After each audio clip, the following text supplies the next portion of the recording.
Okay, it's the Penn State Blitz, a special Penn State Media Day edition. We are on the Beaver Stadium new surface. That's right. It's a little warm out, Greg. Yeah. Wait, that's not me. So if it's not me, it's got to be you. Yeah. But you know, we thought there might be a possibility of some news today, and it turns out there was. Maybe not the biggest surprise, but let's just get to it. Yes. News of the day here on the Penn State Blitz as we talk about it. Manny Bowen's back. Yeah. I don't think you're surprised. I don't think I'm surprised. James Franklin clearly left the door open in Chicago when we were out there carousing, but also doing some work. And just your thoughts on kind of the takeaways from how they talked about it. Yeah, I think the whole thing in Chicago is silly, quite honestly. Yeah. Why? We don't talk about people who aren't on the roster. Well, that's fine, but then you turn around about a week and a half later and you put him on the roster. I still think it's silly the way they handled it here, but we don't know what his role is going to be. Brent Pryce says he's not planning on Manny Bowen. They make note of the fact that they don't really know how it's going to all play out. I'm just confused what's left to play out, and we didn't really get a good answer for that. It seems pretty straightforward, Bob. If he's on the roster, to me, it would mean that he has a chance to suit up and play, but I guess we'll just have to see how things play out. Now, this to me is psychology 101, and I'll tell you why. But so just for the fan base that's not up to speed on Manny Bowen missed the final 4 games of 2017. He was a starting outside linebacker, pretty productive player. He was a third-year junior last year, missed the last 3 regular season games, did not play in the bowl game, and then was removed from the team along with Irv Charles. Yes. And that seemed to be it for Manny Bowen, who had also been suspended the year before. He did not play in the Rose Bowl. Yes. But there were rumors, and there was some inkling that maybe, you know, he didn't transfer, which usually sets off an alarm. And James Franklin talked about the need for him. They wanted him to make sure he could graduate, and he is now on schedule to graduate. I'm sure there was more to it. Brent Pryce talked about a laundry list of things that probably needed to be addressed. But if you really think about it, if you hand Manny Bowen a starting job right now, after all the young players just went through winter conditioning and spring drills, I think that can be a little discouraging to the morale of the team. You want to make them earn it. I do think that once the rust comes off, he's bigger now at 238. Yeah. I think it's pretty clear he's one of their 3 best linebackers. Maybe not at the start of the season, but by the time they play Pitt and by the time they get into some meaningful games late in September, it's hard for me to see if he's healthy not being on the field. And I do think it really does change the dynamic of the Penn State linebacker core. It also allows them to kind of move the freshmen along a little bit slower. Ellis Brooks would be a redshirt freshman they really like.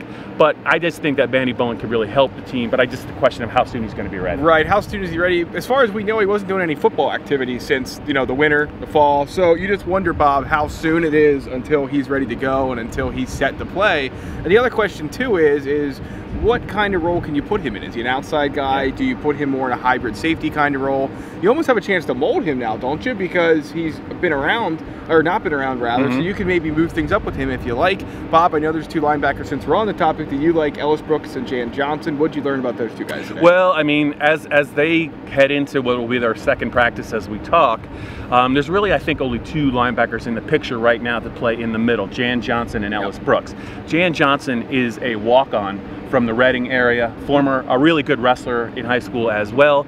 He played in Michigan in 2016 in that debacle, blew his knee out, finally back up to speed. James Franklin referenced him specifically in Chicago as being a player that is not only athletic, but he's super smart. That's important, Greg, because the middle linebacker's got to he's got to know where everyone in the front 7 is lined up. It's kind of a big deal. Jason Kabinda didn't get a lot of credit for that, but it's really an underrated part of the position.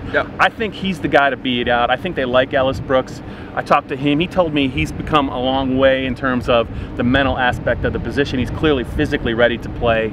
But I think those are your 2 guys. Jan Johnson also talked about wrestling for Cale Sanderson and what a challenge that was, but how that really helped him as far as competition and discipline. That'll be something I'll be writing about, I think, a little bit later in the week. But I do think the picture's becoming a little bit more clear in the middle. They just have to decide, you know, if one of those 2 guys is the middle guy when they want to play 3 linebackers, is it going to be Koa Farmer and Cam Brown? Or is it going to be Koa Farmer and maybe somebody that wears number 43 at some point? Right. One thing I wanted to get to with you before we wrap up this edition of the Penn State Blitz here on Penn State Media Day, it's about 108, is the wideout position. DeAndre Tompkins has moved into the slot, and you talked to some players that are also could probably help the team in the slot. Yeah. Brandon Polk's going to move outside. Significant for a number of reasons, but did you have a chance to talk to KJ Hamler? Yeah, I think Penn fans are really going to like him. I mean, he's a straight shooter. He likes to have fun, and he's also really good. He's a punt returner. I think you'll see him and DeAndre Tompkins get an opportunity there this year.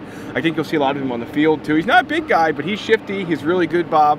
I think he's going to have a coming out party in 2018, and when you look at this receiver group, it's, you know, we talked about Justin Shorter, DeAndre Tompkins. I mean, they got a lot of guys to get the ball to. Yeah. There's only one football to go around, but Trace McSorley is not without options. Do you put any credence into the fact that Penn State in this offense values experience in the slot? Because they moved Deshaun Hamilton outside to inside. It took him a little while to get used to it. By the end of his career, the last couple games in 2017, he was dynamite, and he's parlayed that into an NFL career, and he could really help the Broncos.